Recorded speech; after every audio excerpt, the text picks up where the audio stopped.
নমস্কার বন্ধুরা, আপনারা জানেন পশ্চিমবঙ্গে আর কিছুদিনের মধ্যেই শুরু হতে চলেছে নবম দশম শ্রেণীর শিক্ষক শিক্ষিকা নিয়োগের জন্য ইন্টারভিউ এবং ইতিমধ্যেই শুরু হয়ে গিয়েছে একাদশ দ্বাদশ শ্রেণীর শিক্ষক শিক্ষিকা নিয়োগের জন্য ইন্টারভিউ প্রক্রিয়া। আজ আমরা এই ভিডিওতে পশ্চিমবঙ্গ এসএসসির শিক্ষক শিক্ষিকা ইন্টারভিউ প্রস্তুতির জন্য কিছু গুরুত্বপূর্ণ প্রশ্নের উত্তর এবং আনুষঙ্গিক বিষয় নিয়ে আলোচনা করব। আপনারা যদি এসএসসি শিক্ষক শিক্ষিকা ইন্টারভিউর জন্য প্রস্তুতি নিচ্ছেন তাহলে অবশ্যই আপনারা আমাদের চ্যানেলটি সাবস্ক্রাইব করে রাখতে পারেন এবং এই ভিডিওটি পুরোটি দেখতে পারেন। প্রথমে আপনাদের জানিয়ে রাখি আজ আমরা এই ভিডিওতে কি নিয়ে আলোচনা করব। প্রথমে এই ভিডিওতে থাকছে পশ্চিমবঙ্গ সম্পর্কে সংক্ষিপ্ত পরিচিতি। যেহেতু আপনারা পশ্চিমবঙ্গের এসএসসির শিক্ষক শিক্ষিকা নিয়োগের জন্য ইন্টারভিউ দিতে যাবেন, তাই আপনাদের সকলকে প্রথমে পশ্চিমবঙ্গের কিছু বিশেষ গুরুত্বপূর্ণ প্রশ্নের উত্তর অবশ্যই জেনে রাখা দরকার। পশ্চিমবঙ্গের সেই বিশেষ গুরুত্বপূর্ণ বিষয়গুলি নিয়ে আজকে আমাদের এই ভিডিওর প্রথমে আলোচনা থাকবে এবং তার সাথে পশ্চিমবঙ্গের সীমানা, পশ্চিমবঙ্গের জাতীয় বিষয় সম্পর্কে আলোচনা করা হবে এবং পশ্চিমবঙ্গের দীর্ঘতম, উচ্চতম, বৃহত্তম ইত্যাদি নিয়ে আলোচনা করা হবে এবং তার সাথে থাকছে পশ্চিমবঙ্গের ন্যাশনাল পার্ক এবং অভয়ারণ্য সম্পর্কে সংক্ষিপ্ত আলোচনা। এছাড়াও পশ্চিমবঙ্গ নিয়ে কিছু গুরুত্বপূর্ণ প্রশ্নের উত্তর। তারপর থাকবে পশ্চিমবঙ্গের যেসব জেলাগুলি আছে সেই জেলাগুলি নিয়ে বিস্তারিত আলোচনা। কিন্তু আজ আমরা এই ভিডিওতে এই জেলা নিয়ে আলোচনা করব না। আপনারা যে জেলা থেকে ইন্টারভিউ দিতে যাবেন অবশ্যই সেই জেলা সম্পর্কে আপনাদের গুরুত্বপূর্ণ বিষয়গুলি জেনে যেতে হবে। তাই পশ্চিমবঙ্গের বিভিন্ন জেলাগুলি নিয়ে আমরা পরবর্তী যেসব ভিডিওগুলি আসতে চলেছে সেই ভিডিওতে বিভিন্ন জেলাগুলি নিয়ে আলোচনা করব। আপনারা অবশ্যই কমেন্ট করে জানাবেন আপনারা কোন জেলা থেকে ইন্টারভিউ দিতে যাবেন। যে জেলার নাম সবচেয়ে বেশি আসবে সেই জেলা নিয়ে আমরা প্রথমে ভিডিও আনব, তারপর বাকি যে জেলাগুলি থাকছে পশ্চিমবঙ্গের সেই জেলাগুলি নিয়ে আমরা পরবর্তীতে ভিডিও ধাপে ধাপে আনব। আপনারা এখানে দেখতে পাচ্ছেন পশ্চিমবঙ্গের বিভিন্ন জেলা নিয়ে এখানে বিশদে আলোচনা করা আছে। যেমন প্রথমেই দেখতে পাচ্ছেন বাঁকুড়া সম্পর্কে সংক্ষিপ্ত ধারণা প্রথমে আছে, তারপর বাঁকুড়ায় যেসব শিক্ষার হার, বিধানসভার সংখ্যা ইত্যাদি নিয়ে আলোচনা করা আছে। সীমানা এবং উল্লেখযোগ্য রেল স্টেশন, শিল্প, উল্লেখযোগ্য পাহাড়, ফসল, খনিজ। এবারে থাকছে বিভিন্ন জেলা নিয়ে দর্শনীয় স্থান এবং তারপর থাকবে বিখ্যাত ব্যক্তিবর্গ কে আছেন। এই রকমভাবে বাঁকুড়া সহ পূর্ব মেদিনীপুর, পশ্চিম বর্ধমান প্রত্যেকটি জেলার একই রকমভাবে আলোচনা করা হবে পরবর্তী ভিডিওতে। এবারে আজ আমরা এই ভিডিওতে আলোচনা করব পশ্চিমবঙ্গে গুরুত্বপূর্ণ সরকারি প্রকল্প, কবে এই প্রকল্পগুলি তৈরি হয়েছে। তারপর আমরা আলোচনা করব ভারতের সংক্ষিপ্ত পরিচয় সম্পর্কে। তো আজ আমরা এই ভিডিওতে মূলত পশ্চিমবঙ্গ এবং ভারতের কিছু গুরুত্বপূর্ণ বিষয় নিয়ে আলোচনা করব। এর পরবর্তী যেসব ভিডিওগুলি আসতে চলেছে সেই ভিডিওতে আপনাদের ইন্টারভিউর জন্য কি পোশাক পরতে হবে মেল এবং ফিমেলের জন্য আলাদা করে, এছাড়াও আপনারা কিভাবে মানসিক দুর্বলতা কাটিয়ে উঠবেন, পার্সোনালিটি টেস্টের দিন ওয়েটিং রুমে যাওয়ার পর আপনারা কিভাবে বসবেন এবং আপনাদের আচার আচরণ কীরকম হবে এই সব সম্পর্কিত পরবর্তী ভিডিওতে আসতে চলেছে এবং তার সাথে পার্সোনালিটি টেস্ট সম্পর্কিত বিভিন্ন ধরনের শিক্ষামূলক বিষয় নিয়ে আলোচনা থাকবে। যেমন আপনাদের ইন্টারভিউর সময় বডি ল্যাঙ্গুয়েজ কেমন থাকবে, ইন্টারভিউ রুমে প্রবেশ এবং প্রস্থান কিভাবে করবেন এবং তার সাথে থাকবে পার্সোনালিটি টেস্ট সম্পর্কিত কিছু সাধারণ প্রশ্নের উত্তর। এর পরে আমরা বাকি পিডিএফের যে প্রশ্নগুলি আছে সেই সব প্রশ্ন নিয়ে ভিডিও পরবর্তী ক্ষেত্রে আনব। এই পিডিএফের সমস্ত প্রশ্নের উত্তর যদি আপনারা নিতে চান তাহলে অবশ্যই আপনারা কমেন্ট করে জানাতে পারেন। তো আজ মূলত আমরা পশ্চিমবঙ্গ নিয়ে প্রথমে আলোচনা করব। প্রথমে যে বিষয়টি হলো সেটি হলো পশ্চিমবঙ্গ কবে গঠিত হয়।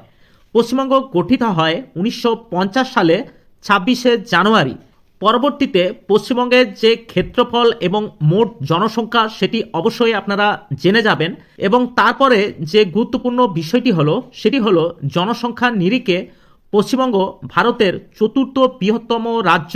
এটি কিন্তু অবশ্যই আপনারা খেয়াল রাখবেন, জনসংখ্যার নিরিখে পশ্চিমবঙ্গ ভারতের চতুর্থ বৃহত্তম রাজ্য এবং পশ্চিমবঙ্গের রাজধানী আপনারা সকলেই জানেন পশ্চিমবঙ্গের জনঘনত্ব আপনারা জেনে যাবেন এবং পশ্চিমবঙ্গ জেলার সংখ্যা আপনারা জানেন, এগুলি আর বলছি না। পশ্চিমবঙ্গের ক্ষুদ্রতম জেলা হলো কলকাতা এবং পশ্চিমবঙ্গের বৃহত্তম জেলা হলো উত্তর চব্বিশ পরগনা, যেটি হলো জনসংখ্যার দিক থেকে বৃহত্তম, এবং দক্ষিণ চব্বিশ পরগনা হলো আয়তনের দিক থেকে বৃহত্তম। অতএব আপনাদের যদি বলা হয় যে পশ্চিমবঙ্গের জনসংখ্যা অনুযায়ী বৃহত্তম জেলার নাম বলো, তাহলে আপনাদের উত্তরটি হবে উত্তর চব্বিশ পরগনা। এবারে আপনাদের যদি বলা হয় পশ্চিমবঙ্গের সর্বনিম্ন জনঘনত্ব যুক্ত জেলা কোনটি, তাহলে আপনার উত্তরটি হবে পুরুলিয়া। এরপর আপনারা অবশ্যই বিধানসভার যে আসন সংখ্যা সেটি দেখে যাবেন এবং তার সাথে পশ্চিমবঙ্গের লোকসভায় আসন সংখ্যা কটি আছে, রাজ্যসভাতে আসন সংখ্যা কটি আছে, এই সব বিষয়গুলি অবশ্যই আপনারা দেখে যাবেন। এবং অবশ্যই আপনারা ইন্টারভিউ দিতে যাওয়ার আগে পশ্চিমবঙ্গের যে সীমানা আছে সেই সীমানা সম্পর্কে আপনাদের অবগত থাকতে হবে। আপনারা যদি পশ্চিমবঙ্গ ম্যাপ দেখে এই সীমানাটি দেখেন তাহলে কিন্তু সহজেই এই পশ্চিমবঙ্গের সীমানা আপনারা মনে রাখতে পারবেন। পশ্চিমবঙ্গের সীমানার সাথে জড়িয়ে আছে ঝাড়খণ্ড, সিকিম, উড়িষ্যা, বিহার এবং অসম। সর্বোচ্চ সীমানাযুক্ত অঞ্চল হলো ঝাড়খণ্ড এবং সর্বনিম্ন সীমানাযুক্ত রাজ্য হলো সিকিম। এই বিষয়গুলি অবশ্যই আপনারা লক্ষ্য করে যাবেন এবং তার সঙ্গে অবশ্যই আপনারা পশ্চিমবঙ্গের যে প্রতিবেশী দেশগুলি আছে সেই দেশগুলি দেখে যাবেন। যেমন এই সীমানা সম্পর্কে আপনাদের কোশ্চেন করতে পারে চিকেন নেক কোথায় অবস্থিত বা চিকেন নেক কাকে বলা হয়, তাহলে আপনাদের উত্তরটি হবে শিলিগুড়ি করিডোরকে চিকেন নেক বলা হয় বা শিলিগুড়ির কাছে চিকেন নেক অবস্থিত, এটিও আপনারা বলতে পারবেন। এবারে আমরা আলোচনা করব পশ্চিমবঙ্গের জাতীয় বিষয় সম্পর্কে। যেমন পশ্চিমবঙ্গের জাতীয় পশু হলো মেছো বিড়াল, পশ্চিমবঙ্গের জাতীয় পাখি হলো মাছরাঙা, পশ্চিমবঙ্গের জাতীয় ফুল হলো শিউলি ফুল, পশ্চিমবঙ্গের জাতীয় গাছ হলো ছাতিম গাছ, পশ্চিমবঙ্গের জাতীয় খেলা হলো ফুটবল খেলা এবং পশ্চিমবঙ্গের জাতীয় নৃত্য হলো গৌড়ীয় নৃত্য। পশ্চিমবঙ্গের প্রধান শিল্প হলো পাট শিল্প এবং পশ্চিমবঙ্গের প্রধান কুটির শিল্প হলো তাঁত শিল্প। এই বিষয়গুলি অবশ্যই আপনারা ভালো করে দেখবেন। এর সাথে পশ্চিমবঙ্গের যে উচ্চতম, দীর্ঘতম এবং বৃহত্তম সিংহপথ, রেলপথ, সেতু, এইসব বিভিন্ন যে বিষয়গুলি আছে যেমন প্ল্যাটফর্ম, বাঁধ ইত্যাদি বিষয়গুলি কিন্তু অবশ্যই আপনারা পড়ে নেবেন। এবং তার সঙ্গে পশ্চিমবঙ্গের যে ন্যাশনাল পার্ক এবং অভয়ারণ্য, এই বিষয়গুলি সম্পর্কে আপনাদের অবগত থাকতে হবে। তার সাথে পশ্চিমবঙ্গ নিয়ে যেসব গুরুত্বপূর্ণ বিষয়গুলি আছে সেই বিষয়গুলি অবশ্যই আপনারা জেনে যাবেন। যেমন এখানে বলতে গেলে পশ্চিমবঙ্গ ধানের গোলা কোন জেলাকে বলা হয়, সেখানে আপনাদের উত্তরটি হবে বর্ধমান জেলা। কৃষ্ণনগর কি জন্য বিখ্যাত, এখানে আপনাদের উত্তরটি হবে মৃৎশিল্পের জন্য কৃষ্ণনগর বিখ্যাত। এখানে আমরা পশ্চিমবঙ্গ নিয়ে কিছু গুরুত্বপূর্ণ প্রশ্নের উত্তর নিয়ে আলোচনা করছি, কিন্তু আপনারা জানেন যে পশ্চিমবঙ্গ নিয়ে প্রচুর প্রশ্ন হতে পারে, তাই একটি ভিডিওতে কোনোদিনই সম্ভব নয় বিভিন্ন বিষয় নিয়ে আলোচনা করা। তাই অবশ্যই আপনারা আলাদা আলাদাভাবে এই বিষয়গুলি পড়বেন। এখানে যেমন গুরুত্বপূর্ণ প্রশ্ন হলো পশ্চিমবঙ্গের ইস্পাতনগর কাকে বলা হয়, উত্তরটি হবে দুর্গাপুর। আপনাদের যদি বলা হয় পশ্চিমবঙ্গের একটি মৎস্য বন্দরের নাম কি, তাহলে উত্তরটি হবে শঙ্করপুর। পরের যে গুরুত্বপূর্ণ বিষয়টি হলো সেটি হলো পশ্চিমবঙ্গে প্রথম ট্রেন কখন চালু হয়, উত্তরটি হবে পশ্চিমবঙ্গে প্রথম ট্রেন চালু হয় 1854 সালে। এই সব বিভিন্ন বিষয়গুলির উপর অবশ্যই আপনারা আলোকপাত করবেন। এবারে আমরা আজ এই ভিডিওতে আলোচনা করব পশ্চিমবঙ্গের কিছু গুরুত্বপূর্ণ সরকারি প্রকল্প নিয়ে। প্রথম যে প্রকল্পটি হলো সেটি হলো স্বাস্থ্যসাথী প্রকল্প। এই প্রকল্প শুরু হয় 2016 সালে। এই প্রকল্পের মূল উদ্দেশ্য হলো পরিবারের প্রতিটি সদস্যের জন্য বিনামূল্যে 5 লক্ষ টাকা পর্যন্ত চিকিৎসার জন্য পাওয়া যায়। পরের যে প্রকল্পটি হলো সেটি হলো কৃষক বন্ধু প্রকল্প। এটি শুরু হয় 2019 সালে। এটির যে সুবিধা পাওয়া যায় সেটি হলো কৃষকদের বার্ষিক আর্থিক সহায়তা ও বীমা সুবিধা পাওয়া যায় এই প্রকল্প থেকে। পরের যে প্রকল্পটি হলো সেটি হলো বসন্তী প্রকল্প। বসন্তী প্রকল্প শুরু হয় 2000 সালে। এই প্রকল্পের উদ্দেশ্য কি না, এই প্রকল্পের উদ্দেশ্য হলো নারীর ক্ষমতায়ন ও নির্ভরশীল দল গঠন করা। গীতাঞ্জলি প্রকল্প কবে শুরু হয়, গীতাঞ্জলি প্রকল্প শুরু হয় 2014 সালে। এই প্রকল্পের মূল উদ্দেশ্য হলো গৃহহীন ও নিম্ন আয়ের পরিবারের জন্য বাড়ি নির্মাণের জন্য আর্থিক সহায়তা। এই সব প্রকল্প সম্পর্কে আপনাদের অবশ্যই সাল সহ কি কারণে এই প্রকল্পগুলি তৈরি করা হয়েছে এই নিয়ে আপনাদের জেনে রাখতে হবে। পরের যে প্রকল্পটি হলো সেটি হলো পথশ্রী অভিযান। এটি শুরু হয়েছিল 2020 সালে।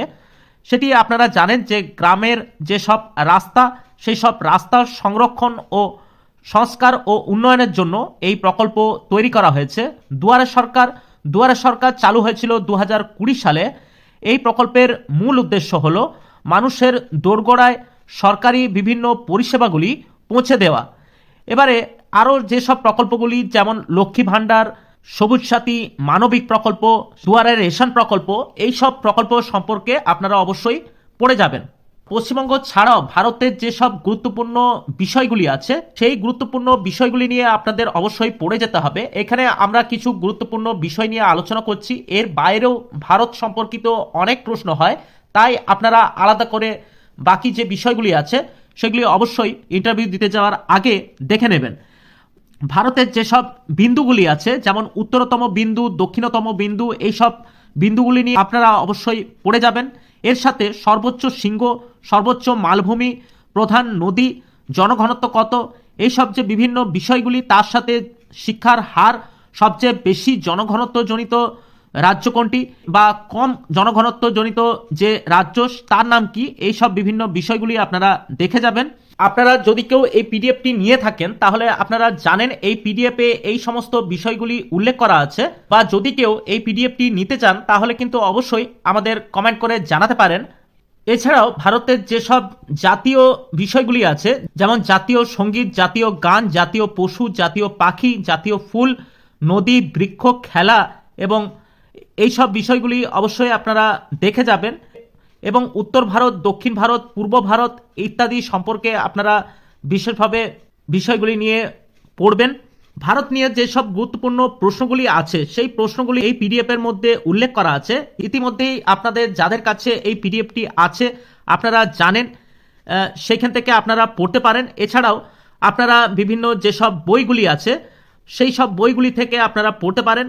আপনারা যদি কেউ এই পিডিএফটি নিতে চান অবশ্যই কমেন্ট করে জানাতে পারেন। এর পরের ভিডিওতে যেসব বিষয়গুলি নিয়ে আমরা আলোচনা করব সেই বিষয়গুলি আমরা আগেই বলেছি। তো পরবর্তী ক্ষেত্রে যেসব ভিডিওগুলি আসতে চলেছে সেগুলি পাওয়ার জন্য অবশ্যই আপনারা আমাদের চ্যানেলটি সাবস্ক্রাইব করে রাখতে পারেন। আজ এই পর্যন্তই, দেখা হচ্ছে পরের নতুন ভিডিওতে। নমস্কার, ভালো থাকবেন, ধন্যবাদ।